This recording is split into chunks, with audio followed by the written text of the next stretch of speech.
بسم اللہ الرحمن الرحیم نحمدہ نصلی علی رسولہ الکریم اما بعد۔ آخری نبی حضرت محمد صلی اللہ علیہ وسلم نے ارشاد فرمایا، ہر کام میں درمیانہ درجے پر قائم رہنا خیر یعنی بھلائی کا سرچشمہ ہے۔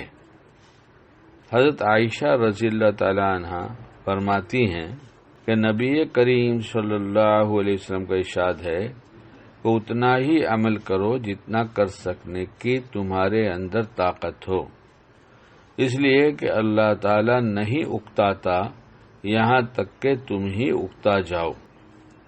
ہمیں نیکیوں کا حریص تو بننا چاہیے کہ کتنی کر ڈالیں، لیکن کبھی تو بہت کچھ کر لیتے ہیں ہم۔ جب ہمارے اندر یہ جوش اور جذبہ بنتا ہے کہ بہت کچھ کر لیں تو بہت کچھ کر لیتے ہیں، پھر کچھ دنوں کے بعد یہ جوش جذبہ ٹھنڈا ہو جاتا ہے تو ہم اسے کم کر دیتے ہیں۔ بعض لوگ ایسے ہیں کہ جو کرتے ہیں نیکی والے کام، خصوصاً عبادت کی لائن کے اعمال، تو جہاں سنا جو فائدے کی چیز سنا اس کو پڑھنا شروع کر دیا۔ اتنی دفعہ یہ پڑھو تو یہ فائدہ ہوگا، اتنی دفعہ یہ پڑھو تو یہ فائدہ ہوگا، اتنی نیکی ملے گی اور اتنی نیکی ملے گی۔ تو یہ نیکی کے حریص جو ہے یہ بہت کچھ پڑھنے لگتے ہیں۔ نہیں، کبھی موقع ہے تو پڑھ لیا، موقع نہیں تو چھوڑ دیا۔ معمولات بہت تھوڑے سے بنانا چاہیے جس پہ دوام ہو۔ اپنی مشغولی، مصروفیت، صحت اور قوت یہ سب دیکھتے ہوئے اپنے معمولات بہت تھوڑے سے بنانا چاہیے جو روز پورے ہوں، اس لیے کہ بہت کچھ کرتے رہے پھر چھوڑتے رہے، پھر کرتے رہے پھر چھوڑتے رہے، یہ پسندیدہ نہیں ہے۔ زیادہ پسندیدہ یہ ہے کہ تھوڑا کرو مگر دوام کے ساتھ۔ اور جب ایسی عادت بنی رہتی تو ہر جگہ ہوتی ہے، ایسی عادت کا اظہار ہر جگہ ہوتا رہتا ہے۔ مثلا اگر یہ سنا دیا جائے کہ صبح ٹہلنے کے اتنے فائدے ہیں، تو بس آج سنا، کل پرسوں پھر کوئی کلپ اس طرح کی سن لیا تو پھر تو کیا پوچھنا ہے۔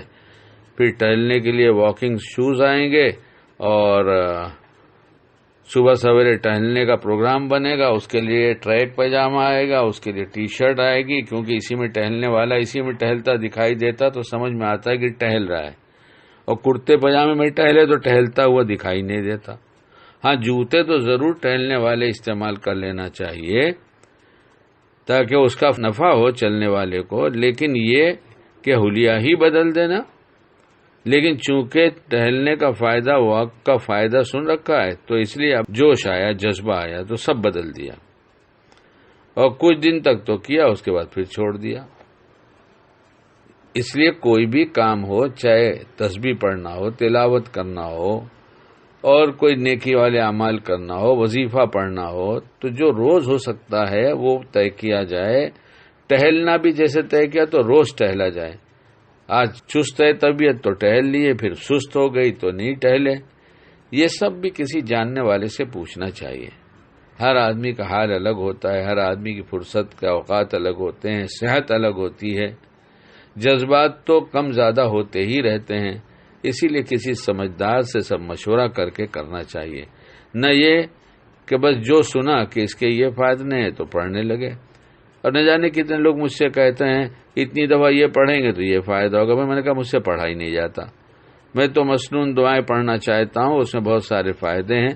میں دوسروں کے بیان کا انکار نہیں کرتا، اس فائدے کی چیزیں تبھی تو بتا رہے ہیں، لیکن مجھ سے جو روز ہو سکتا ہے وہی کروں گا، اور اس سے زیادہ میں کر نہیں سکتا۔ اس لیے جتنی طاقت ہو اور جتنا موقع فرصت ہو وہ اتنا کرتے رہنا چاہیے۔ کبھی کبھی موقع زیادہ ہے تو کچھ معمولات بڑھا دینا چاہیے، وہ وقتی ہونا چاہیے نہ کہ دائمی۔ اللہ ہمیں موقع کی سوجھ بوجھ دے، اور جس وقت جو کام جیسے کرنا اللہ کو پسند ہے کرنے کی توفیق دے۔